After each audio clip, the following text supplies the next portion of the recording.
Hello বন্ধুরা, ঢেলে পুরন চ্যানেলে তোমাদের স্বাগত। দেখো, আমি আজকে সরের মাথা বানিয়ে দেখাবো। দেখো, 5-6 দিনের সর উঠিয়ে রেখেছে। দেখো,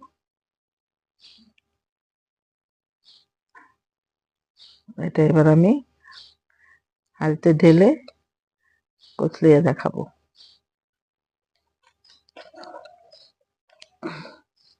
দেখো, মাটির পাতিলের মধ্যে নিয়ে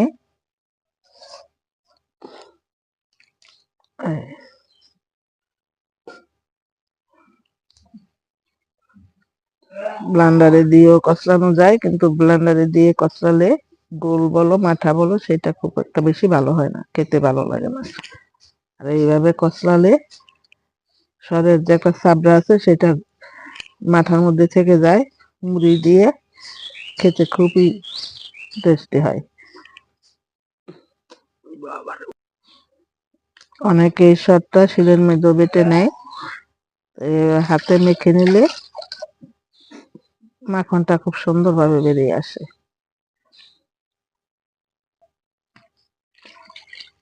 আবার কিছুটা জল ঢেলে দিল, দিয়ে আবার কিছুক্ষণ চটকিয়ে নেবে।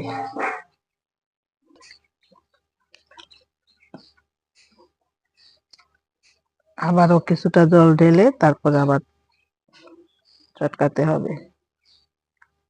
এইভাবেই মাখনটা বেরিয়ে আসবে।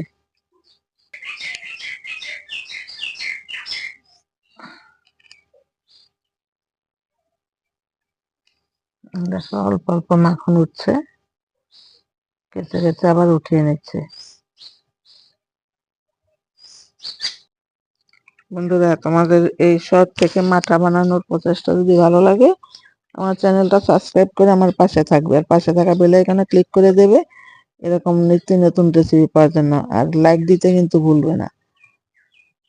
তো দেখতে থাকো, আমি আবার কিছুক্ষণ পরে তোমাদের দেখাচ্ছি। দেখো বন্ধুরা, কতটা মাথা হয়েছে। এই মাথা দিয়ে মুড়ি খেতে দারুণ হয়, খুবই টেস্টি হয়। তোমরা যদি কেউ না খেয়ে থাকো, এরকম করে মাথা দিয়ে মুড়ি খেয়ে দেখবে। আর এখানে দেখো কতটা লুনি হয়েছে, এটা পরে ঘি তৈরি করা হবে। তো বন্ধুরা, তোমরা সবাই ভালো থাকবে, সুস্থ থাকবে। দেখা হবে আবার অন্য কোনো রেসিপিতে। ধন্যবাদ।